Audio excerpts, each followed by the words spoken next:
Thank you. Jeff Burgash. Thank you, Mr. Chairman. I know time is running short. I appreciate the opportunity to speak on this subject because this is a subject that I'm very passionate about. I'm a father of students that attend public schools, all three of them. My last child is in his senior year. I spent 2 terms as a school board member in Florida, 2 full terms.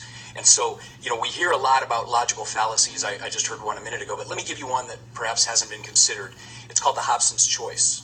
You've got school districts around this state that say, we have a cornucopia of things that we will do to help you if you have problems, but essentially it comes down to the Hobson's Choice. You can have any horse in the barn as long as you choose this one. Now, why do I say that? It sounds awfully cynical.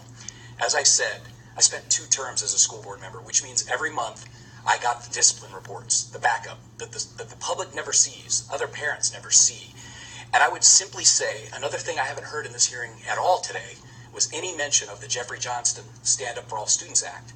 I was a big proponent of that in my district because I got reports as a school board member of students racking up 50, 60 referrals. Not just your run-of-the-mill chewing gum or using their cell phone. I'm talking about vicious, violent, brutal assaults on other students. This political correctness is running rampant in this country. Now, we talk about logical fallacies. It's not a binary choice. I am a public school supporter. All 3 of my children went to public schools. I went to public schools. I taught in the public schools at the 2nd and 3rd grade level. I will never stop being a public school supporter. But public schools serve parents, and parents and students must come first. I cannot tell you how much I support this bill. This is a great breath of fresh air. Representative Donalds should be commended for bringing this bill.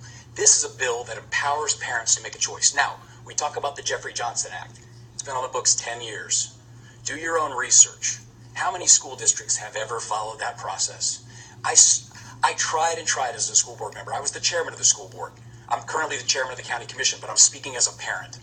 And I tried, and no one ever follows the process. You could say, well, we need to make the policies better. Guess what? Look at Escambia County, Florida school district. Look at their policy. It's like 8 pages long, and it mirrors the Jeffrey Johnston. But let me tell you what happens. The teachers get pressure. They're pressured to keep the numbers lower, keep the referrals lower, especially if it's a minority student. We can't do anything. We got to keep lower numbers. There's a lot of pressure on them. And so what happens? Innocent students and parents become the sponges, and they absorb it. And then what happens? They end up leaving anyway. They end up going. So is that fair to them? They're paying taxes for a public school education. They can't get any help from the bureaucrats that run the schools. And so they have to spend their own dollars going to private school.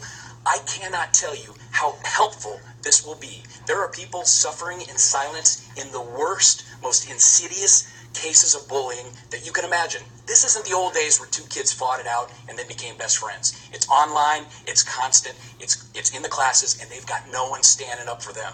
The only way you get their attention, and I'm talking about the establishment, the education establishment in this state, the only way you get their attention is you give parents more choice. And you give them choice, and you let them go find a good place for their students to go, and you're going to get their attention. And maybe they'll start following the law that you put on the books 10 years ago, because it's not being followed so far as I can tell.